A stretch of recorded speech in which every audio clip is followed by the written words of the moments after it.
கர்த்தருடைய பரிசுத்த நாமத்திற்கு சோத்திரம். இயேசுவின் வருகைக்கும் உலகத்தின் முடிவுக்கும் வானத்திலும் பூமியிலும் அடையாளங்கள் தோன்றும் என்று கர்த்தர் முன் அறிவித்திருக்கிறார். இதில் இயேசுவின் வருகைக்கான ஒரு வானத்தின் அடையாளத்தை இன்றைக்கு பார்ப்போம். The blood Moon, it's happening. இந்த நிகழ்வு நடந்தேறுகிறது.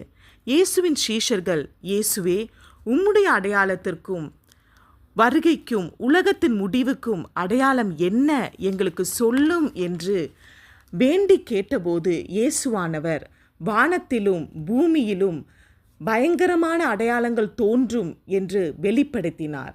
வானத்திலிருந்து பயங்கரமான தோற்றங்களும் பெரிய அடையாளங்களும் உண்டாகும் என்று இயேசு லூக்கா 21:11 சொல்லியிருக்கிறார்.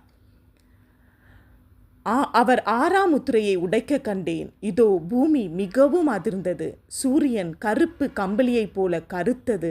சந்திரன் இரத்தம் போல ஆயிற்று. வெளிப்படுத்துதல் 6:12. இதுக்கு ஒத்த வேறொரு வசனம் யோவேல் 2வது அதிகாரம் 31 இருக்கிறது.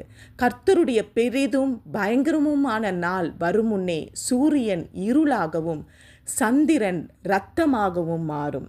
இந்த பிளட் மூன் நிகழ்வு இப்போது நடந்தேறிக் கொண்டிருக்கிறது. இவை நடக்கும் என்று வேதாகமத்தில் முன்னறிவிக்கப்பட்டுள்ளது. இதை யதார்த்தமான நிகழ்வாக எடுக்காமல் இயேசுவின் வருகை சமீபம், வாசல் அருகே அவர் நின்று கொண்டிருக்கிறார் என்று எச்சரிப்பின் மணியாக, இயேசுவின் வருகையின் அடையாளமாக நாம் இதை எடுத்துக்கொண்டு இயேசுவை சந்திக்க ஆயத்தத்தை துரிதப்படுத்த வேண்டும். இயேசுவே, உம்முடைய வருகையின் அடையாளங்கள் பூமியிலும் வானத்திலும் நிறைவேறி கொண்டிருக்கின்றன.